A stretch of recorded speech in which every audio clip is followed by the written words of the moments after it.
Throughout history, angels have been an integral part of many different religions. Artists have portrayed the heavenly beings as caring spirits, messengers of God, and protectors of humankind. Today, more and more people are becoming aware of the angelic presence in their lives.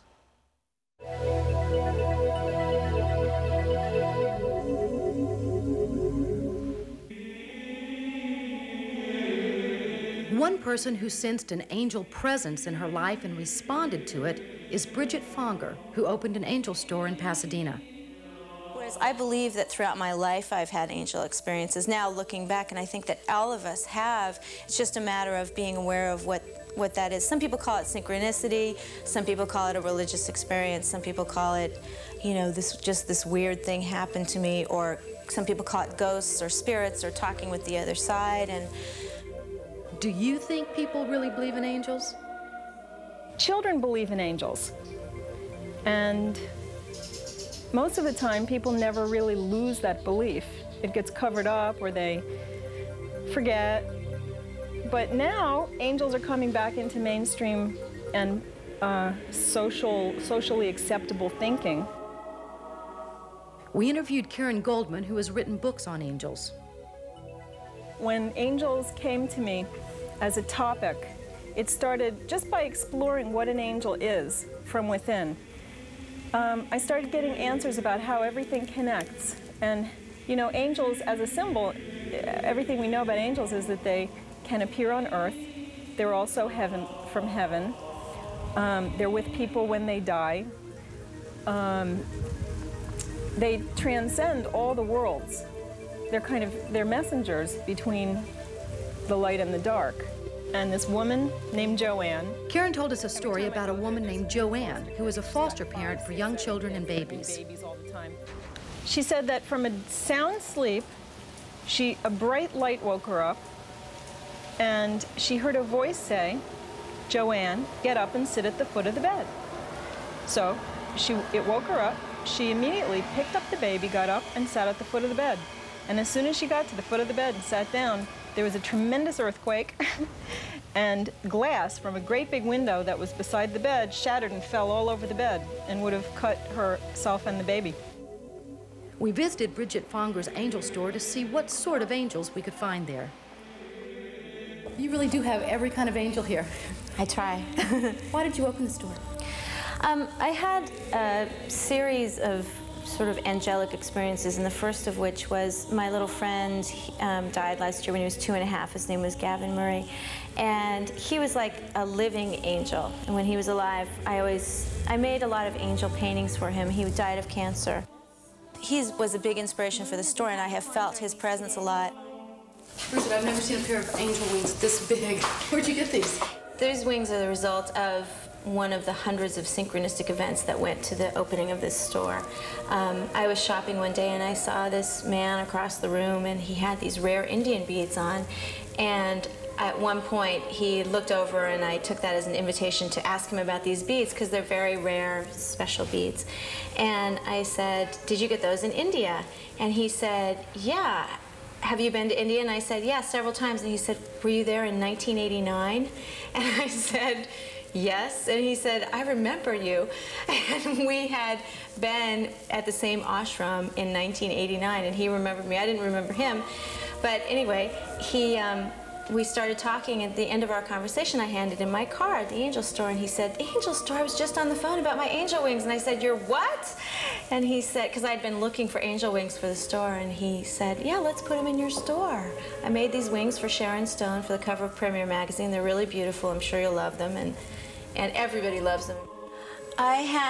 Bridget told us about a time when her back had locked and she arranged for a professional massage to ease the pain. Locked. She came to my house and she did shiatsu, and it was an amazing experience. And as the massage was going on, my back was unlocking. And I was working on Bridget, and as I was on the side of her body, I began to kind of see in my mind's eye this feminine presence. It was an amazing massage, and I felt that I was healing as it was going on, but I was thinking, God, is all of this pain going to go away? Because it seemed like a lot that she was going to have to do. I just let it be there for a while, and I wasn't going to say anything about it. I was just going to move along and continue my healing work on her body. But it stayed with me for quite a while. She was holding me in a way, and I felt that something else was holding me, something bigger than me. And I saw this golden color. This glowing kind of hair, golden. It looked like hair, but maybe it wasn't hair. It just had that image because it was very long and it flowed outward. But the most extraordinary part of the massage was at the end. Laura was sort of finishing up and had her hands on my head and neck area. And she pulled her hands away, and I felt her pull her hands away. And then I felt another pair of hands come into the same place where her hands had just been, and they weren't her hands. But I didn't want to say, those aren't your hands, are they? Because I felt like either it would ruin if it was something like different, or she would say, oh yeah, they are my hands. Are you crazy? I let it be there for a while because I didn't want to. I wasn't going to say anything to Bridget and disturb her, and I didn't really know how open she'd be to anything like that going on. I wasn't even sure how open I was at that moment. And I saw that same golden light that I had seen, and then I saw this like deep, bright pink and deep, bright blue. And it was like there was like an enormous woman standing above me. And then it started to retract. It started to pull back up and through me and then recede a little bit. Colors like blues and pinks that were just rushing down as if to say it was some dress or something, but it was just a rush of intense colors. And we sat there and compared stories, and she says, well, what kind of blue? Was it really intense blue? Was it really in it? And I said, yes, that was it. It was intense blue. And it wasn't like a pastel pink. It was a really intense pink. And we just kind of went back and forth on the details of what we had experienced, and it was, neither of us was making up any of it, and we were just sort of understanding that this thing that I thought had happened and that she thought had happened had truly happened. It changes the way you see everything. You see the magic in all things, and life isn't ordinary, and that no matter how solid or how real the world can get on the freeways or any of these things, you begin to see that there's truly magic behind every door, behind everything. Everything we know about angels is that they can appear on earth. They're also from heaven. They're with people when they die. They transcend all the worlds. They're messengers between the light and the dark. Then Elijah lay down under the tree and fell asleep. All at once, an angel touched him and said, "Get up and eat." He looked around, and there, by his head, was a cake of bread baked over hot coals and a jar of water. He ate and drank, and then lay down again. The angel of the Lord came back a second time and touched him and said, "Get up and eat, for the journey is too much for you." So he got up and ate and drank. Strengthened by that food, he traveled 40 days and 40 nights, until he reached Horeb, the mountain of God. The bond between mother and child begins the instant a woman perceives life in her womb. And once established, this connection grows into a love so complete that for the sake of her child's safety, a mother will do anything, even lay down her own life. Ironically, this ultimate act of a mother's love also brings about the end of her maternal devotion. Or does it? Some people believe that Chrissy Skubish loved her son so much that not even death could keep her from safeguarding him. Some believe that before departing this world, Chrissy got help from the next world to ensure the survival of her only child. Chrissy's story begins with a dream her aunt had. I dreamed of me sitting in the back seat of a car. It was night, and I could see a silhouette of a little boy standing in a seat. And I could see a woman driving, and all I could see out of the window was just light. Karen had previously had dreams which turned out to be precursors to family misfortune. Though she could not decipher this dream's exact meaning, she knew it did not bode well. 2 days later, she learned Chrissy and her little boy, Nick, were missing. Last seen on Highway 50 in Northern California, Chrissy was driving to Nevada and then on to Southern California to see her Aunt Karen. When she didn't arrive where she was supposed to arrive, I figured, you know, she just changed her mind. So I didn't really get worried about it for a day or two, and then I did. An investigation was initiated, but the authorities had little to go on. At one point, a man reported seeing an unusual sight on Highway 50, but no one felt it was case-related until later. He had a cellular phone, and he stopped right there and from the spot called 911 because he seen a woman running backwards and forth on the side of the road there. Meanwhile, Karen's concern for Chrissy grew. I mean, I had no idea if she had been abducted, if she had been in a wreck. I didn't know why she was missing. Karen knew her worrying was only wasting precious time and decided to focus her energy on pinpointing her niece's location. When I would try to visualize where she could be, I could only see those exits out of Placerville. Though the vision was not clear, Karen's desire to find Chrissy was. So she and her husband, John, set out on an 8-hour trek to Placerville, a town not far from where the woman was seen running on the road.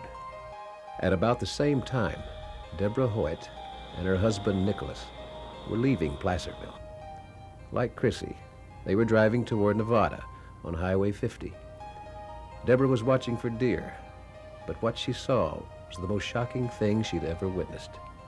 Lying on the roadside was the nude body of a woman. She was really, really white. I kept remembering to myself that she must have been in the cold for a long time to be so white. Horrified by the ghastly discovery, the Hoyts raced to a nearby telephone, where Deborah notified the California Highway Patrol.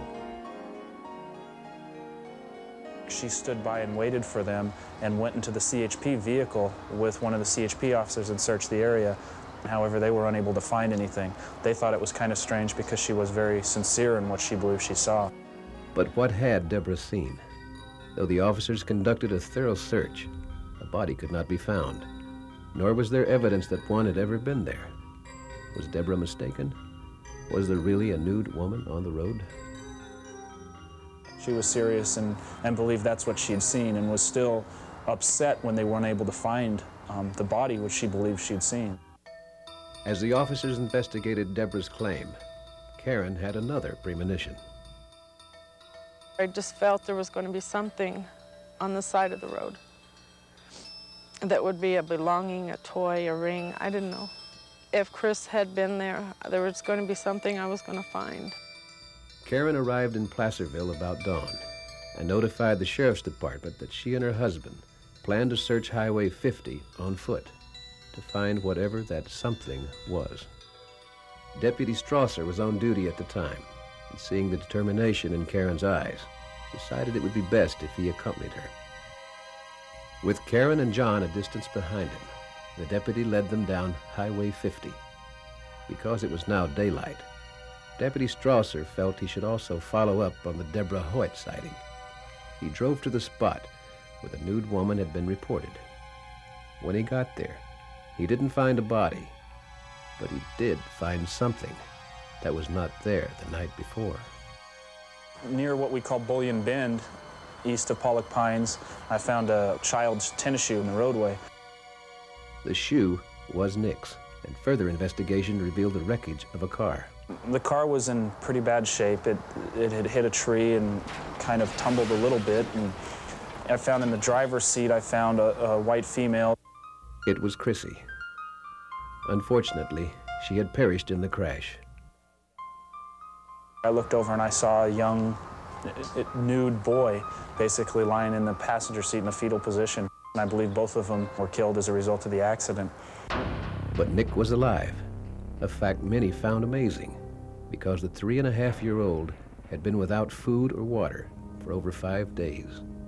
Also during that time, the temperatures had ranged from 40 degrees at night to over 100 degrees during the day. It is believed Nick removed his clothing when the heat became too much for him.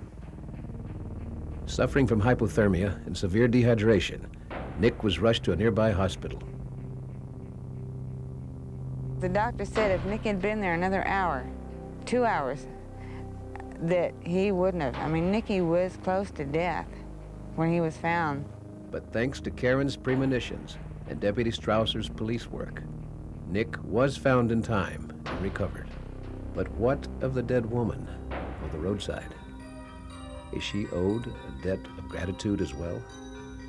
Her presence did bring attention to the site, which in turn brought Nick's rescuers. Some have speculated that what Deborah saw was Chrissy Skubish's ghost. But Chrissy's family rejects that theory. I don't believe in ghosts, but I do believe in angels. And Chrissy felt very strongly that God appointed to each and every child of his a guardian angel. I mean, she was a strong believer in that. I feel that it was her or Nicky's guardian angel. Nick's conversations since the accident seemed to confirm his grandmother's belief. When a baby does say things they see, you have to listen. And he did say that he'd seen a naked woman. He said there was 2. One lady was running on the road. He could see her running back and forth. And we asked, where was the other one? And he said she was standing next to the car door by him. Was the naked woman Nick saw a guardian angel? If so, why was she so agitated? Nicky was there. Nicky was still alive. God had to draw attention to that area some way. Nick himself has talked of angels visiting him while he waited to be rescued. He has told his grandmother that he's seen Jesus' angels and that they're very pretty. And when asked how his shoe mysteriously appeared on the road, Nick gave an unexpected response. And I said, did it fall out of the car? And he said, I don't know. And then he said, maybe, his word, maybe Angel put it there. And I said, maybe, Nicky, maybe. He'll tell you that my mommy died, and you tell him you know. And he said, but I died too, and I was with Jesus. Did Nick die and go to heaven? If so, why was he sent back? God's got a plan for Nicky. Now, what it may be, I don't know. But there was a reason why God kept him alive. I intend to be there when he gets there and help him there. I'm going to help him along the way, and I'm going to be there when he achieves whatever it is God has in mind for him. I mean, things like this don't happen every day. Brenda and her husband Dave have recently adopted Nick. And a year after losing his mother, Nick is doing just fine. He has even mastered saying his new name.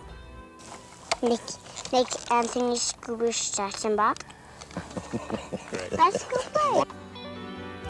No one can be certain what the future holds for Nick, who has been called a miracle boy. But whatever God does have in store for him, it's certain that Chrissy will be watching over her child with a mother's love that will not die. And there were shepherds living out in the fields nearby, keeping watch over their flocks at night.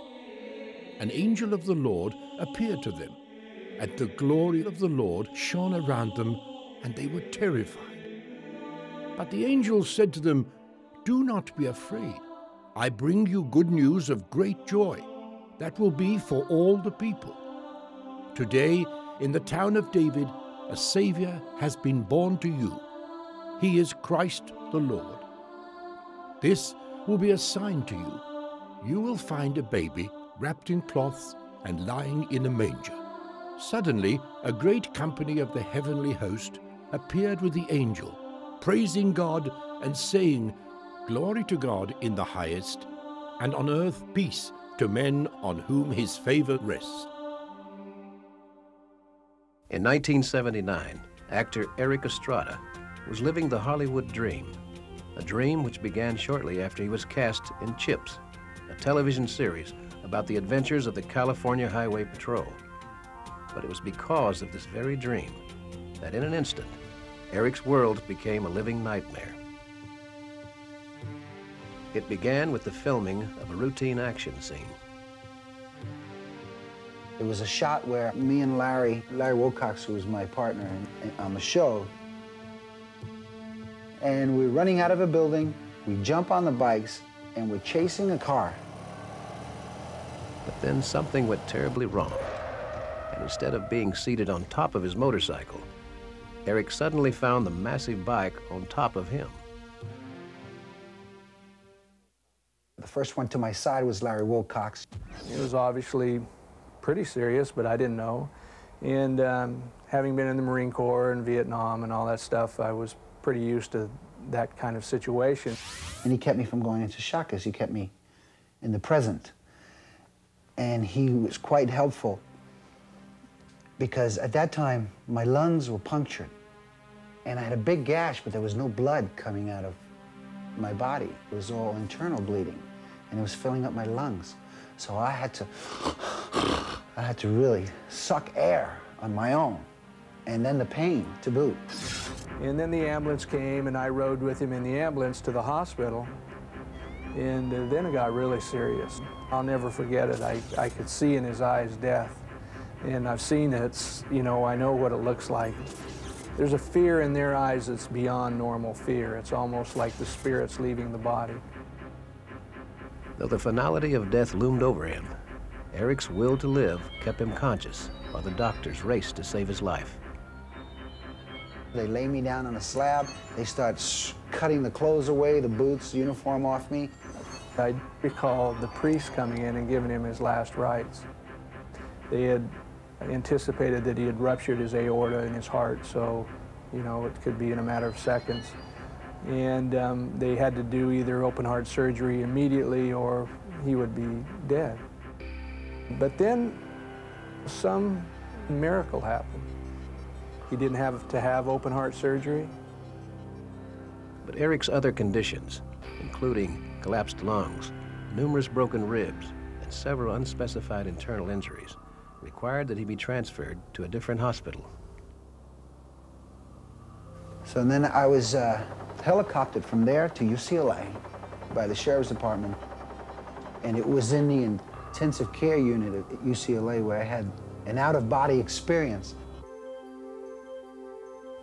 The term out-of-body experience has become quite popular lately, but it's not a new phenomenon. One of the earliest uses of the expression dates back to the days of the Bible, when the Apostle Paul wrote, "And I knew such a man, whether in the body or out of the body, I cannot tell. God knoweth." The belief in a soul or a spirit existing within the confines of our physical bodies is common in cultures throughout the world. But less common is the notion that this aspect of our being is in fact a conscious entity which is able to wholly separate itself from the physical body and venture out on its own. In Burma, the withdrawal of this life force is likened to that of a butterfly leaving a cocoon. The Azandi tribe in Africa believe the separation of body and soul occurs every single night as one sleeps. It has been reported that the separation could be 2 inches or 2,000 miles or more. But there are limits to what one spirit entity can do. It cannot be seen by those in the physical realm. Erik explains. I was lying in bed in intensive care, and there at the foot of my bed were 4 people that I knew. A friend of mine from New York, my dad, who was in a wheelchair. He's always been in a wheelchair. My mother, and a friend of the family who was dating my mother. And they were looking at me, but they had really sad faces on, and my mother was crying. So I got out of the bed and walked towards them. And I was maybe 3, 4 inches away, 5 inches away from them. And they didn't see me. They just kept looking through me. They were looking past me. And I turned around and I saw what they were looking at. Erik's spirit was no longer in his body. Shocked at the eerie sight, Erik instinctively understood that the only way he would ever leave the intensive care unit alive was by re-entering his physical self. I think what it did for me at the moment was I didn't like what I saw. I didn't like seeing myself like that. And I didn't want to be there. So I said, I'm getting out of here. And the next morning, I was taken out of intensive care. Reflecting back on the incident, Erik feels he had help in making the decision to return to his body. I think maybe I was grabbed by my guardian angel and was given a choice if I wanted to stay, not get back in the body. But I choose to get out of there. Larry also feels Erik's recovery was divinely achieved. I would have to say that it was a miracle, and that an intervening force greater than human beings, and in my lay opinion, that's God. Erik has never again had another out-of-body experience, but the one incident was enough to give him a new perspective on celestial beings and the afterlife. I hope that when, after my death, that I get to be a guardian angel to some youngster. Oh yeah, I believe in guardian angels. Tragedy is an entity that strikes at any time, any place.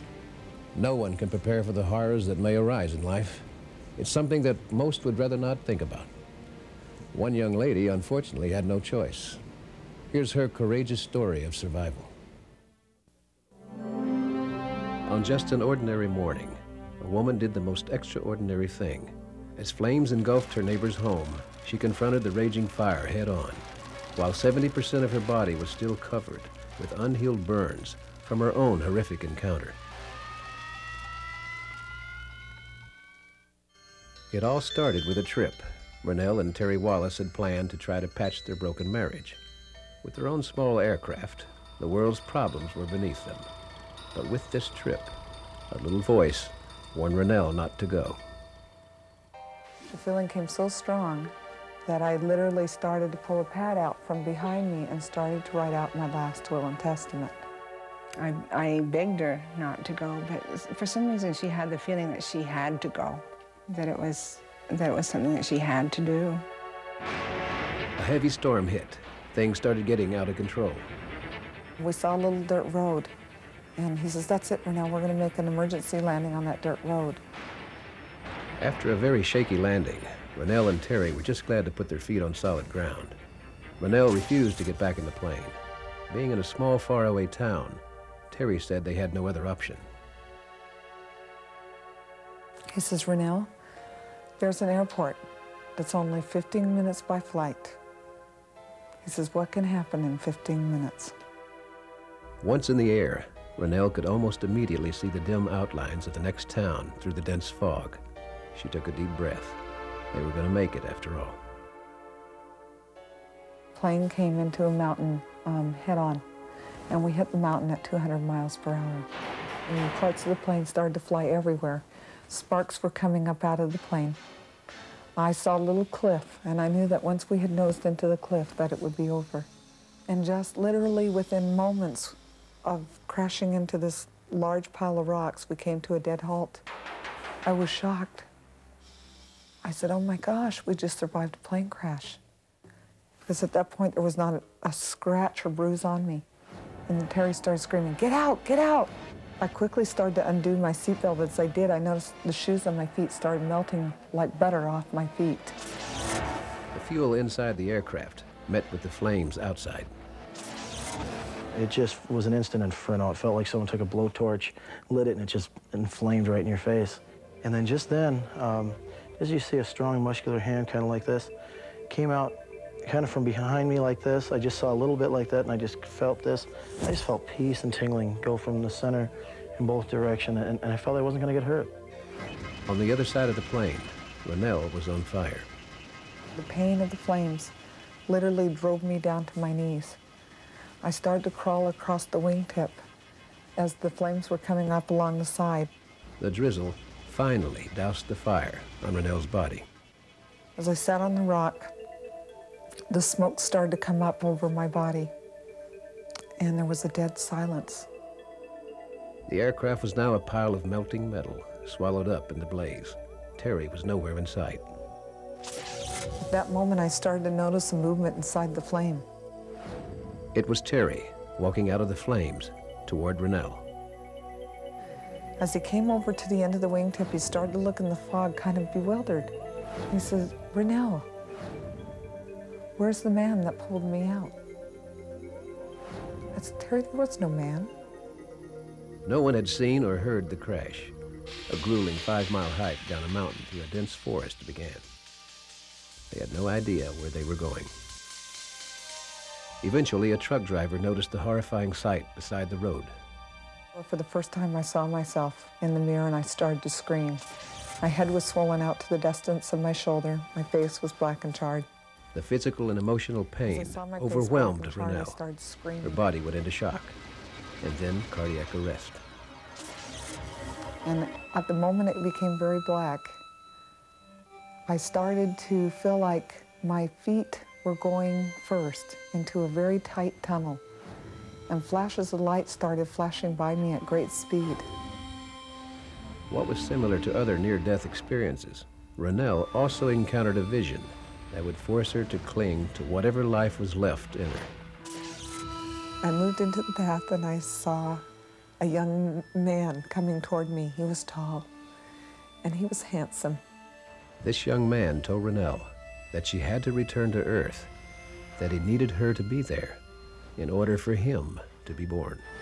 Rennell came back to life, but constantly hovered on the brink of death. I think it's unimaginable to most of us. The hurt, the pain, they didn't think she would live. But she did pull through, and just as miraculous, faith triumphed, and Rennell and Terry's love reignited, saving their failing marriage. After months in the hospital, she could go home and see her 2 children again.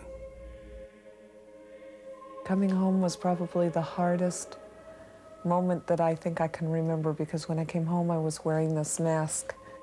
Rennell's mother prepared the children. Probably one of the most traumatizing experiences that I had was when Jason first saw me. He grabbed my mom's leg and he started to shake. And he started to scream, and all I wanted to do was just put my arms around him and tell him it was going to be okay. And I said, "Jason, I am your mom, and I do love you." And in the tears, he smiled, and he turned around, and he grabbed my neck, and he never did let go.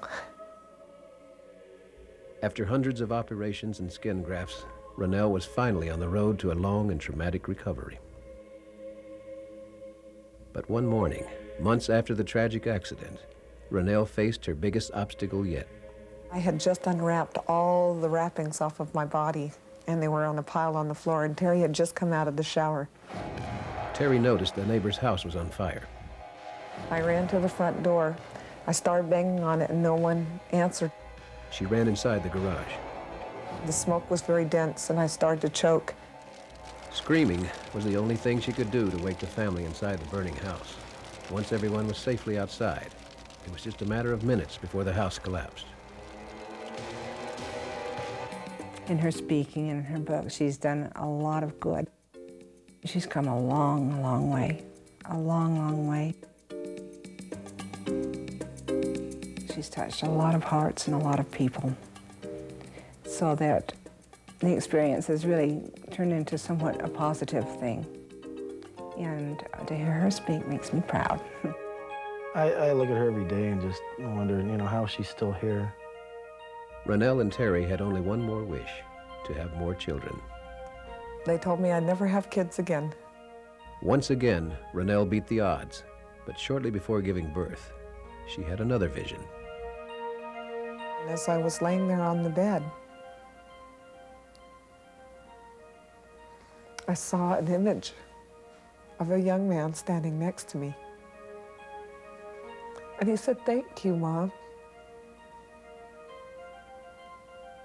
And I said, "Thank you, Nathaniel."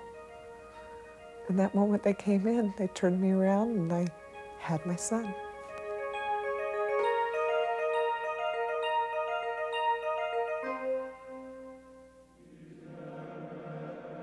I looked, and there before me was a white cloud, and seated on the cloud was one like a son of man, with a crown of gold on his head and a sharp sickle in his hand.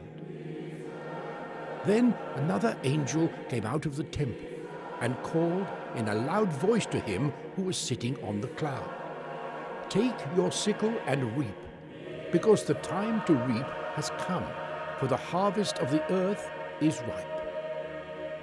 So he who was seated on the cloud swung his sickle over the earth, and the earth was harvested. I must have been probably 10 or 11 years old, and we were having family prayer as normal, and as we were praying, I felt a very special presence in the room, and I opened my eyes, and right by my father was a man dressed in white, very, very bright and pure, and he had his hand on my dad's shoulder. I recognized this person, although I'd never seen him before, and I knew that I loved this person very much.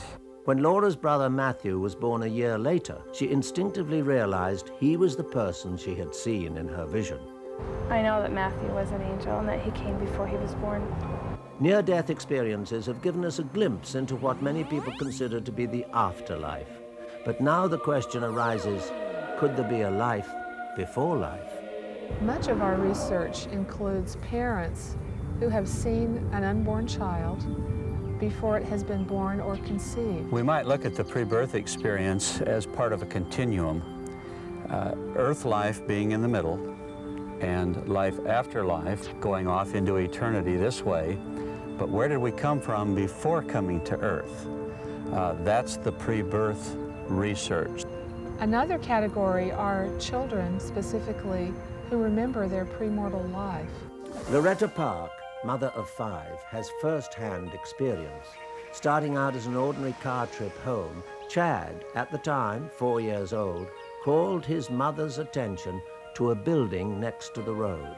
He says, "Mama, look, there's a castle." And I said, "What castle?" You know, I'm busy, I'm thinking graduation. And he says, "Look, there's the castle where I used to live."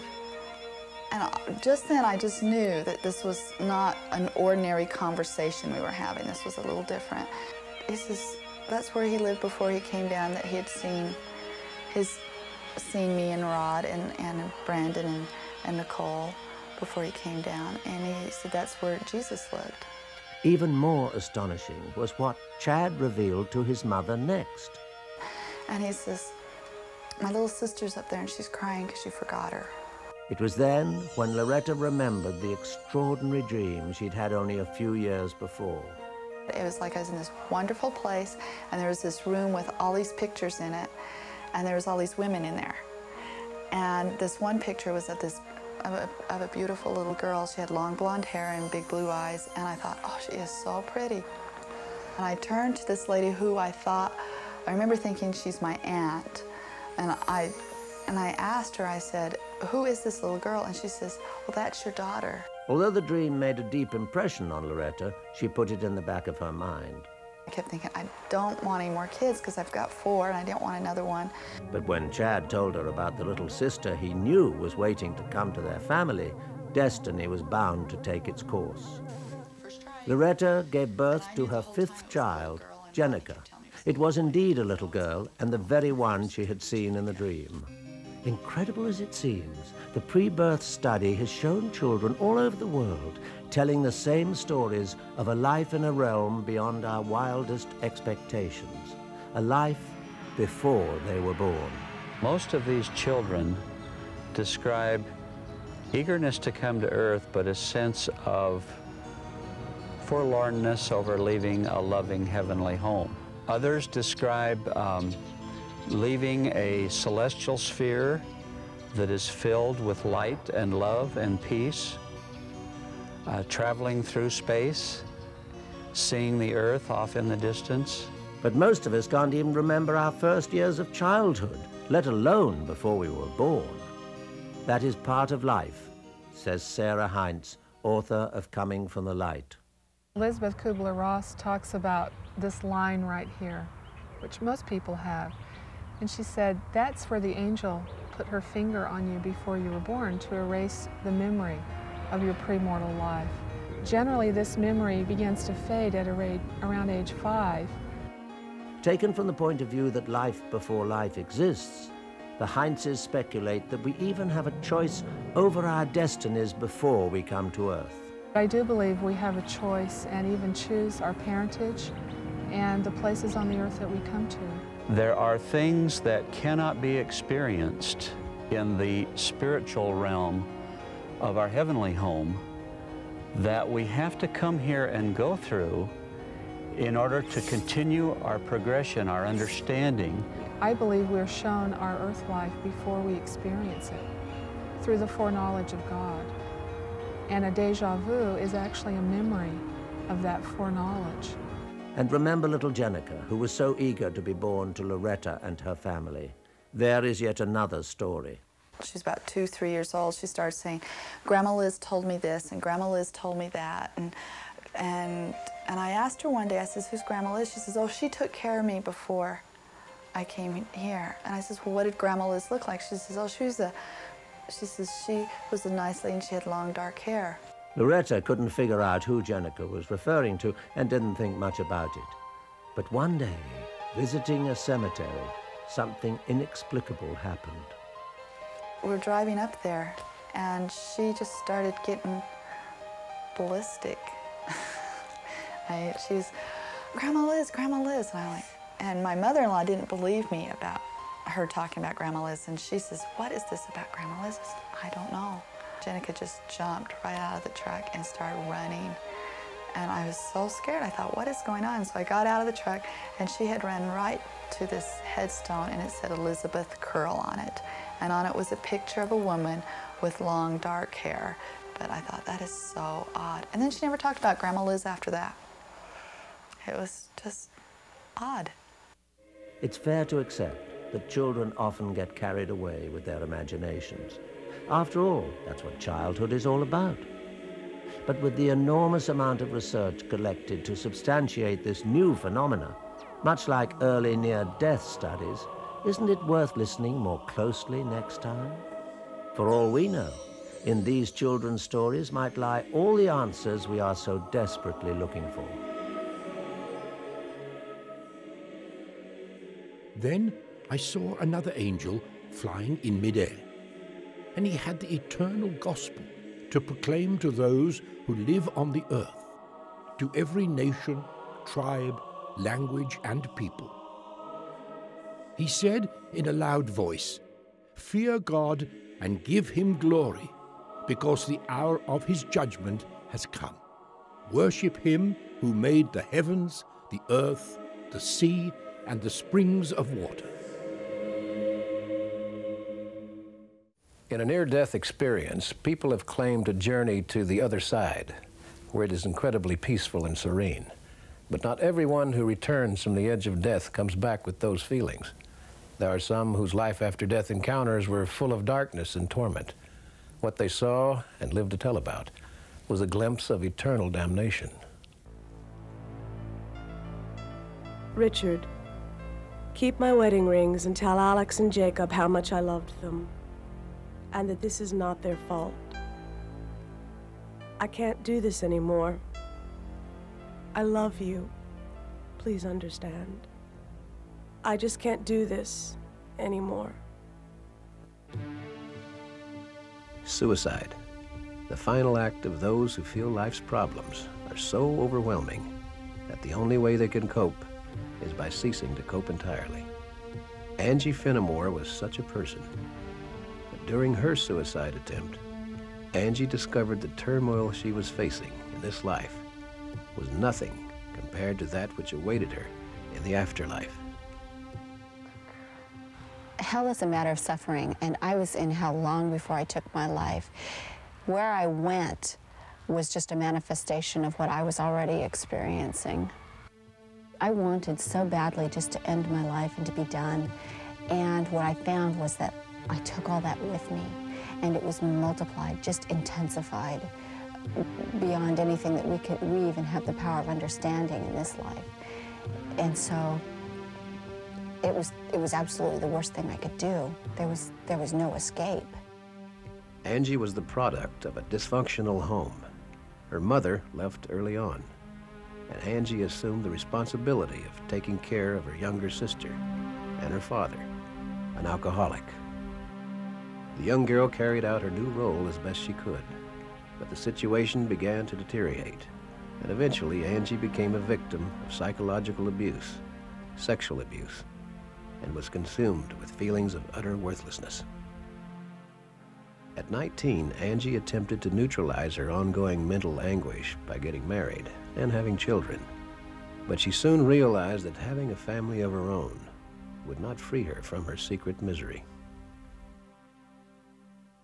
I had fought depression for years and feelings of self-loathing that went along with how I'd been raised, and I felt like I was a horrible mother.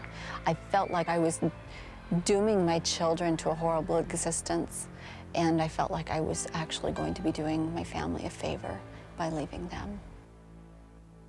Initially, Angie thought death would take her to a better place, an idea which had been confirmed by her stepmother. She had gone up to the corner of the room and seen her body when she had suffered a car accident. She had talked about being embraced by love and warmth and peace and not wanting to return back to her body. But such a tranquil transition would not be the case for Angie. My experience was completely different than anything I'd ever heard about. I had a concept of hell, but this was nothing like what I was anticipating at all. Traditionally, hell has been thought of as the final destination for unrepentant sinners and evildoers. Images of lost souls suffering an existence of eternal torment in a pit of fire are familiar. But Angie's experience of the netherworld was not one of physical suffering.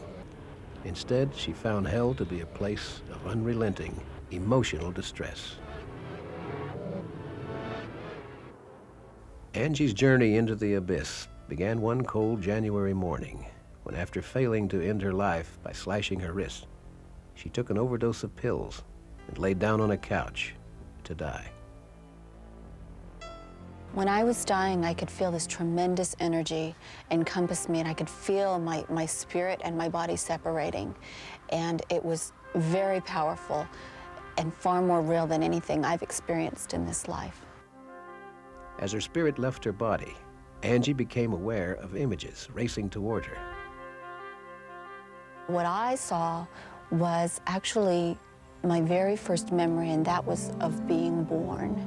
And I saw my mother looking at me and cradling me, and then I went through every moment of my life just exactly as I had lived it, only I felt everybody's feelings. I felt it from everybody's perspective, and I had a completely renewed understanding of what my life had been like and what my parents had really been like and what they were trying to do.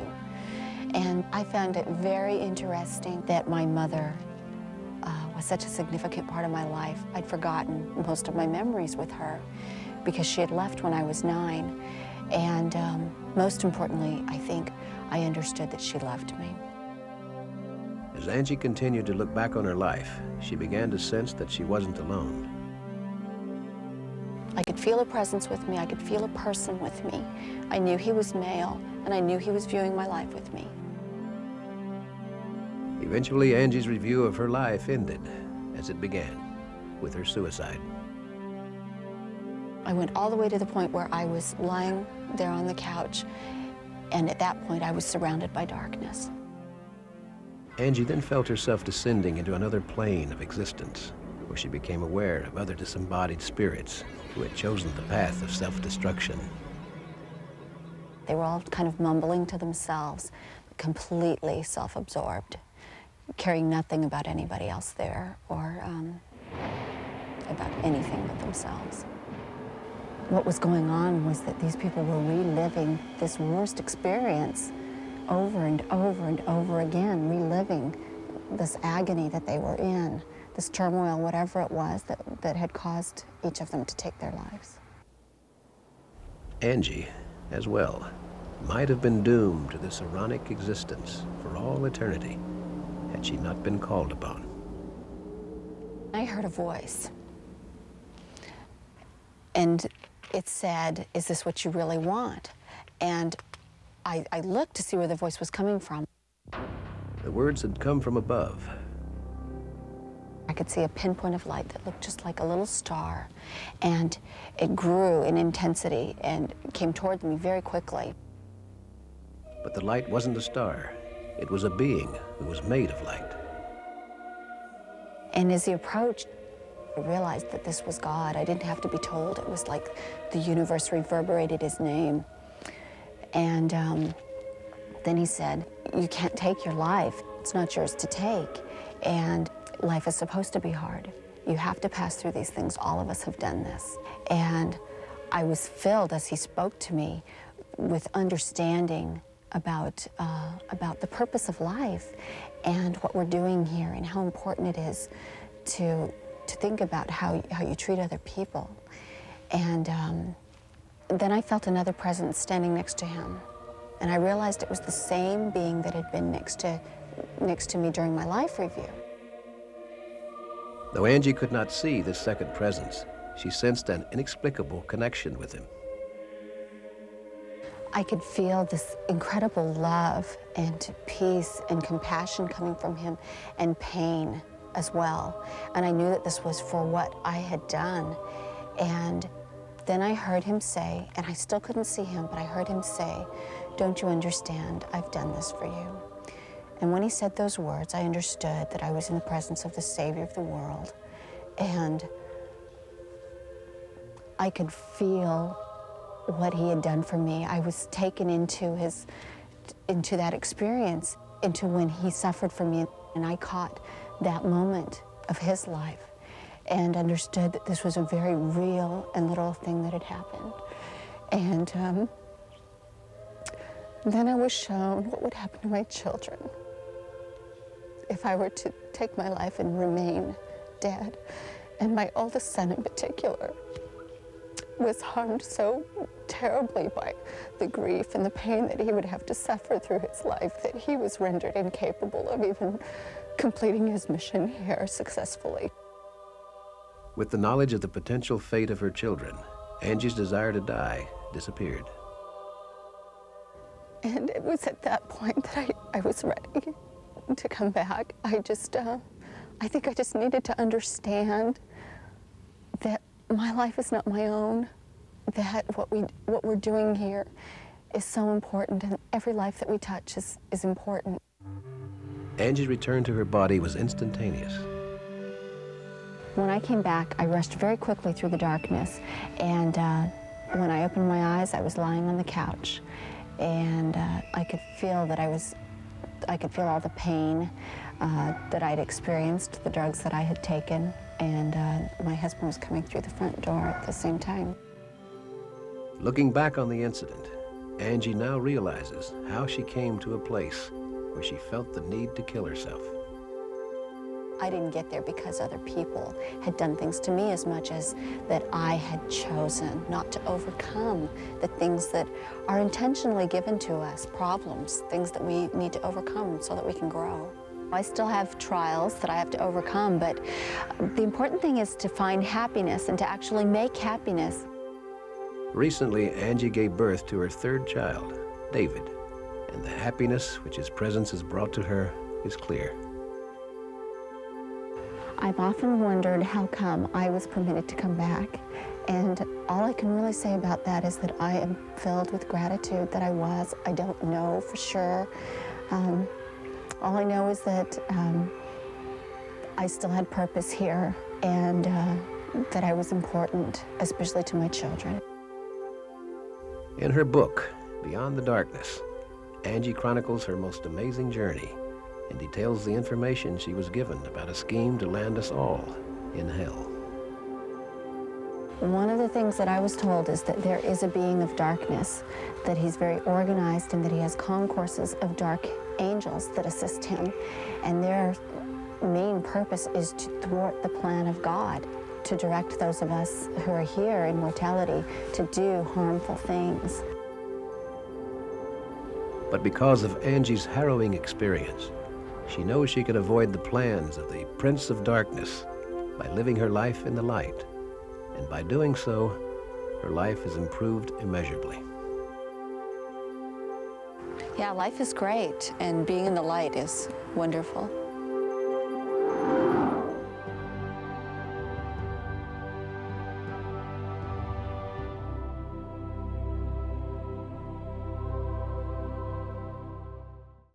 Although they are rare, we've seen that miracles can happen. Or do they occur more often than we think? Could our concern for the more ordinary things in life cause the miraculous to go unnoticed?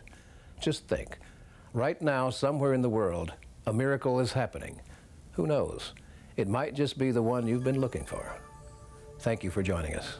I'm Lee Majors.